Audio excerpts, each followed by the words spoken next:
저는 중요무형문화재 제40호 학연화대 합설무 보이자 이흥구입니다. 저는 국립발레단 드미솔리스트로 활동하고 있고요. 저는 유튜브로서 고전 발레를 알리고 있는 발레리노 무용수 김명규입니다. 1956년대부터 춤을 시작해가지고 민속무용부터 공부를 했는데 춤에 대한 개념을 몰랐습니다, 그때는. 그 후에 연구하면서 춤이라는 게 이런 것이나 하는 느낌을 받았고, 우리 춤을 세계 만방에 펼치고자 생각을 해가지고 해외 공연도 많이 했습니다. 전주예고에서 제가 입학을 하고 나서 댄스 스포츠를 전공을 했었는데, 이제 동아무용 콩쿠르라는 아주 우리나라에서 가장 큰 콩쿠르를 보러 갔었어요. 근데 발레 부분을 딱 시작했는데 여자 친구들의 환호성이 들리는 거예요. 그걸 보자마자 나 이거 하고 싶다, 발레 하고 싶다라는 생각이 그때 들어서 발레를 시작하게 됐습니다.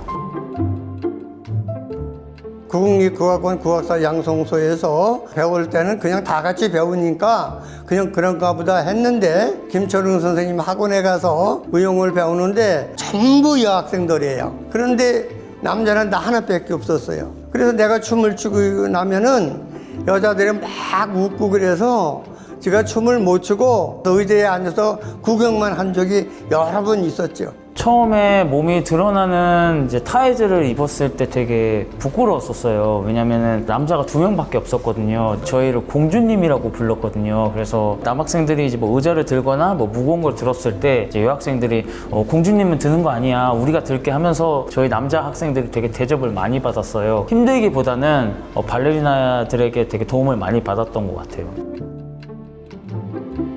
국립국악원의 김보남 선생님께서 네가 공중무용을 해서 한국의 공중무용을 이어가야 된다 하는 말씀을 안 주셨으면 저는 춤을 안 했을 겁니다. 근데 해금도 집어치고 춤을 하게 된 거는 그 한마디인데, 네가 이거를 지켜가야 된다, 사명감을 줬어요. 저는 아마 발레를 안 했을 것 같아요. 왜냐면은 발레를 배웠을 때 학원비가 낼 그런 여건이 안 됐었거든요. 발레는 너무 하고 싶은데 그럴 수가 없어서 제가 선생님께 찾아가서, 선생님 제가 지금 학원비를 낼 그 여건이 안 됩니다. 근데 하지만 제가 나중에 꼭 선생님에게 갚겠습니다, 이렇게 말씀을 드렸더니 선생님이 흔쾌히 그래 한번 해봐라 해가지고 그때부터 발레를 시작을 하게 되었어요. 뭐 콩쿠르를 가면은 항상 부모님이 따라오세요. 뭐 저는 약간 그런 상황이 되지 않았었어요. 그래서 선생님이 항상 오셔서 야, 네가 내가 엄마다 막 잠시만요.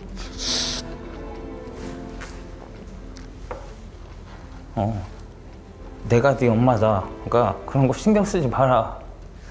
네, 그래서 되게 인간적으로 되게 아들처럼 대해주셨어요, 선생님께서. 네.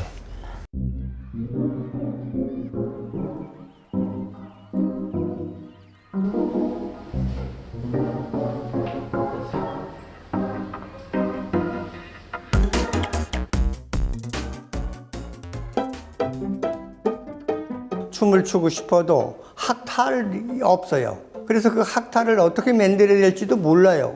옛날에 마포에 사는 김bun기라는 사람이 있는데 그 양반을 찾았어요.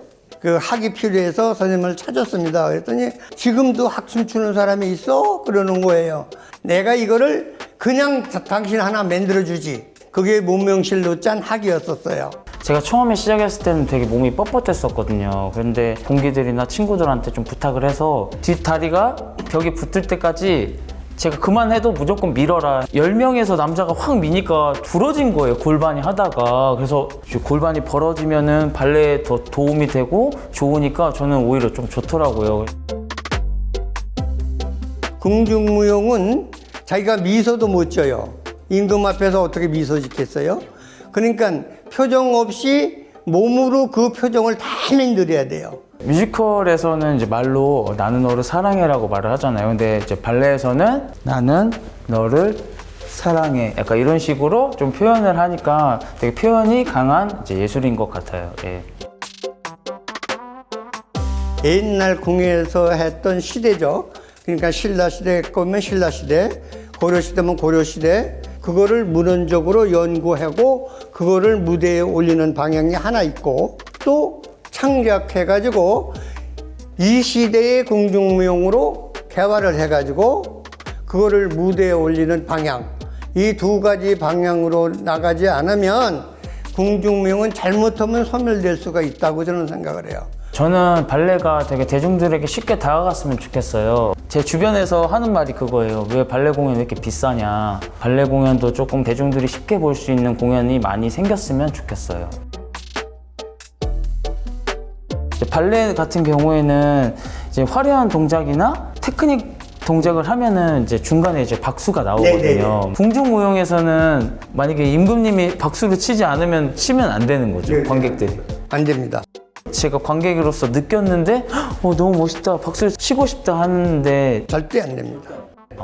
끝나고서 예, 안 됩니다. 끝나고서도요? 예. 왜 그러냐면 궁중무용이라는 거는 임금무에한테 춤을 헌무하는 겁니다. 그렇기 때문에 문무백관들이 박수를 치면 안 됩니다. 평을 해도 안 됩니다. 평도 임금님만이 할 수가 있습니다. 저는 발레가 되게 좋고 오래 추고 싶거든요. 좀 오래 추려면 어떻게 해야 될까요? 발레는 자기가 무대에 설 수 있는 연령이 있어요. 그 지나면 자기가 교육자로 후계에 양성하면서 자기가 목표했던 점을 후계한테 심어줘야 되죠. 그럼 나보다 더 유명한 제자가 나오겠죠. 그죠? 그것이 자기 생명을 이어가는 거다. 나는 그렇게 생각해요. 오, 완전. 감사합니다. 선생님도 앞으로 건강하시고 뵙게 돼서 너무 감사하고요. 나중에 뵈면 좀 인사하면 좀 저 알아봐 주셨으면 좋겠어요. 네, 감사합니다. 감사합니다. 어저께 완성했어. 가볍고 움직이기 편안하게 될 거예요. 예. 이거 좀. 그래요. 표정이 아예 안 보이겠는데. 예, 눈만 내놓는 거예요. 손을 이렇게 피면서 이렇게 나갈 수도 있죠. 그죠? 이렇게. 피면서 이렇게 돌아보세요. 한 바퀴. 곱게 내려보세요. 할 수 있죠? 네.